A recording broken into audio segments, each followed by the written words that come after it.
Elias come to see me, and somehow he couldn't speak. And then I seen it all in a minute what he'd come to see me for. They had listed colored soldiers, and my Elias gwine to war. Oh, I hugged him and I kissed him and I begged him not to go, but he told me that his conscience, it was calling to him so, and he couldn't bear to linger when he had a chance to fight for the freedom they had given him and the glory of the right. So I gin him Pap's old Bible from the bottom of the drawer when they listed colored soldiers and my Elias went to war.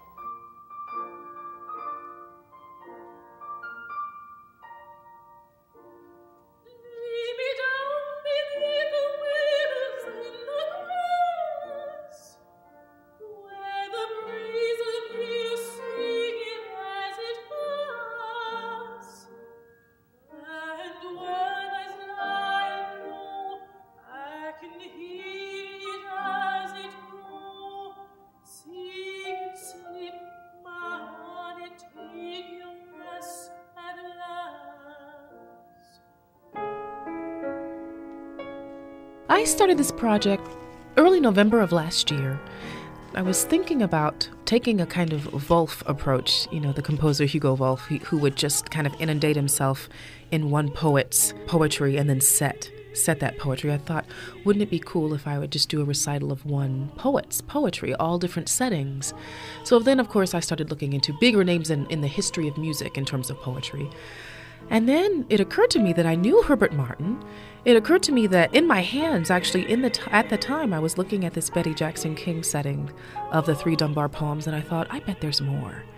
And so once I started delving into it a bit more, I discovered the settings by Carrie Jacobs Bond. I discovered the settings and the friendship between he and Samuel Coleridge Taylor, and it just really took off from there. And I gave Herb a call and let him know my idea of combining what he does so amazingly well, the spoken word, with the art song settings. And it just took off from there.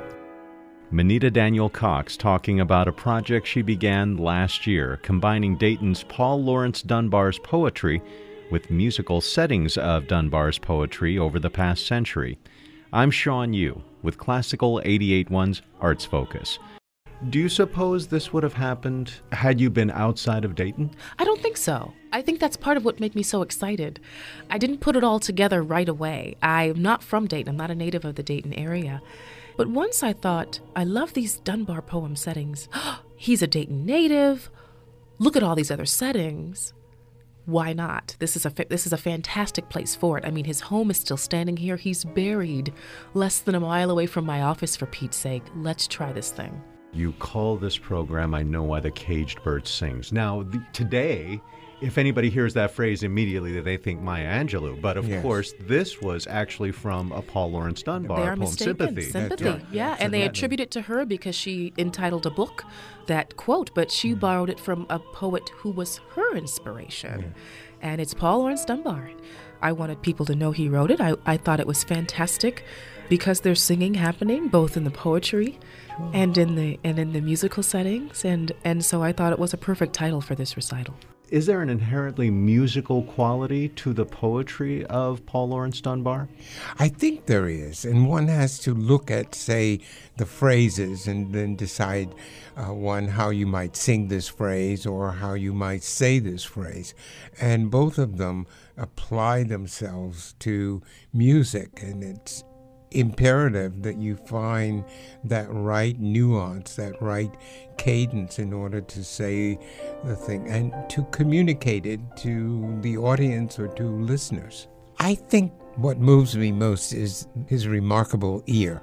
He was able, like composers, to hear those nuances in spoken speech, and then he was able to put that down on the page so accurately, better than anyone had done previous to Dunbar. And I think that contributed a great deal to his fame as well, certainly to his lasting fame. Is there a particularly poignant moment for you as you're singing? I love Dawn. I love the text. An angel robed in spotless white bends down to kiss the sleeping night. Night woke to blush, the sprite was gone. Men saw the blush and called it dawn. It's fantastic. And the way Betty Jackson King sets it, there are these incredibly rich chords, barely tonal. There's just such wonder and supernatural energy to it. It's fantastic. She sets them so well, they really are inseparable in terms of the music and the text. But I will say, the text inspires the music, which is why this entire recital is in honor of the words of Paul Laurence Dunbar. These composers were inspired by his words. A celebration of Paul Laurence Dunbar through song and spoken word, I Know Why the Caged Bird Sings, featuring soprano Minnita Daniel-Cox, poet Herbert Martin, and... What's the matter with the movies? There's a singing in the trees.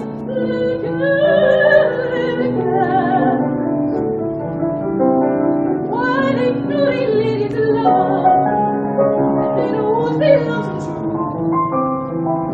They also bet the record, just like as I'm loving you. That's the reason they believe it, and a sign for it. Let it go.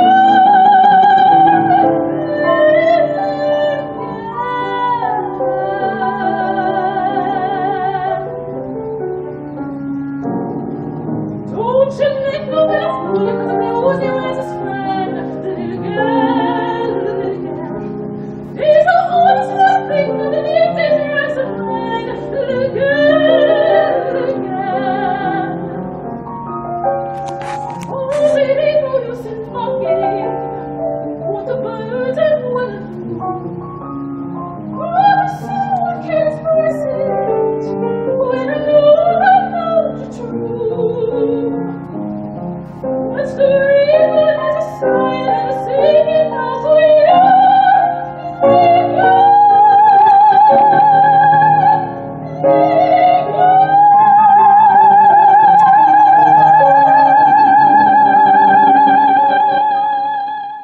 We wear the mask that grins and lies. It hides our cheeks and shades our eyes. This debt we pay to human guile. With torn and bleeding hearts we smile and mouth with myriad subtleties. Why should the world be overwise in counting all our tears and sighs? Nay, let them only see us while we wear the mask. We smile, but, O great Christ, our cries to thee from tortured souls arise. We sing, but, oh, the clay is vile beneath our feet, and long the mile. But let the world dream otherwise. We wear the mask.